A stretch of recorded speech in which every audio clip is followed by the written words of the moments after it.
It's been 8 months, going into 9 months with the OnePlus 8T, and the question is it still good in 2022?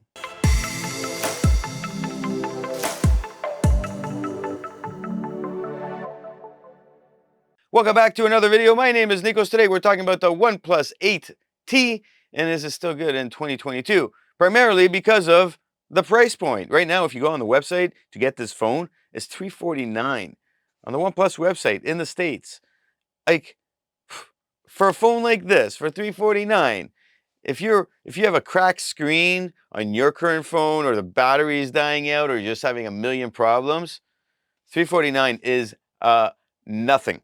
Okay, nothing for the phone you're gonna get. This has been, what a phone, what a phone. It is a great phone. Now, in contrast, I do have the OnePlus 9 here, and I will be doing a walkthrough if that's worth it over this phone. I'll do a comparison. I'll do an individual review on that in 2022 use case, and I'll leave the links below. Of course, subscribe to that if you're watching it now so you can get that review and the comparison. So the idea, again, comes down to several things that we're looking at in a phone. Now, if you're comparing something for a flagship phone, is this still worth it compared to a flagship? Well, I have the S22 Ultra, and I gotta tell you, it's night and day. But that's a flagship phone, and it's, top of the top right now.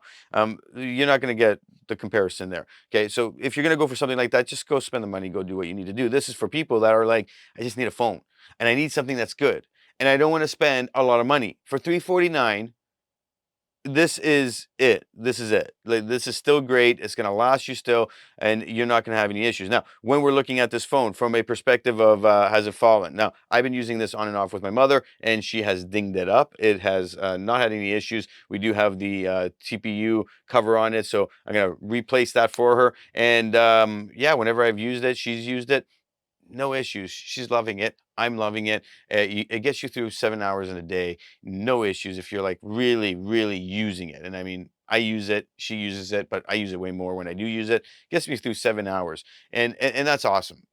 Why? Because it's got a 65-watt charging, and in 15 to 20 minutes, you're like, all right, amazing. Even the S22 Ultra doesn't have that.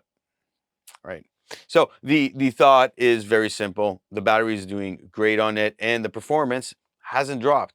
It's still performing the way it did when we got it. Now, there has been regular updates, and the updates are coming through. I'll talk to those about those in a sec. But the performance has maintained itself. It's going where I'm expecting to be, and I haven't seen any slowdowns similar to what I would see with, say, the Samsung S10 that I had. Within a year's time to year and a half, we did see those slowdowns when the new phones came out. This one, I've seen the regular updates come through, and they've been good. So the updates are keeping up, and they're within like 3 weeks to a month of the new releases are coming out with any upgrades to the Android ecosystem. And they're a phenomenal phone, phenomenal phone.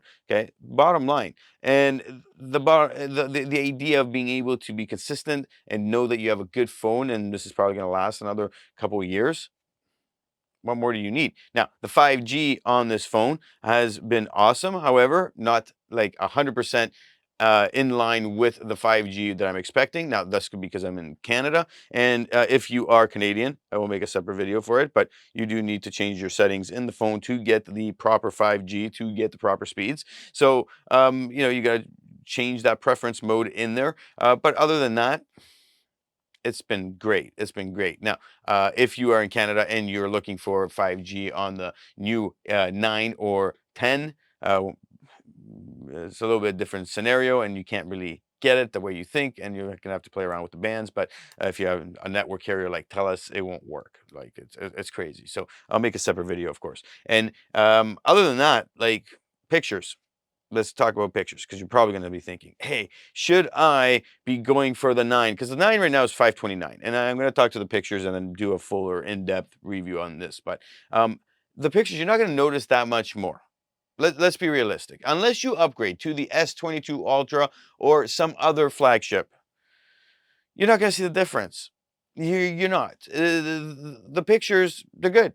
They get the job done. I can shoot the video with this still and compare it to any other video, and the way I edit it, you're not going to probably notice that it was done on a phone.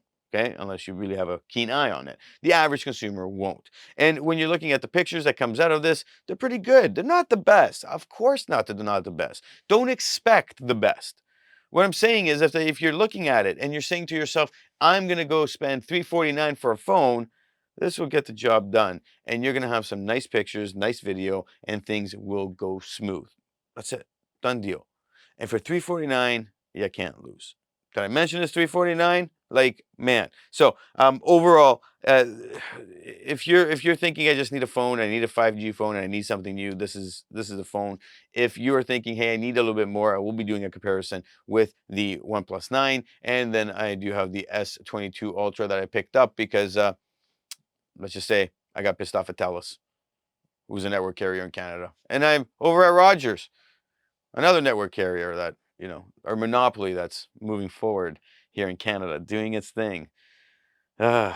Anyways, hit like, subscribe, and of course, leave your comment below. Do you like the OnePlus 8T? Do you like the 9?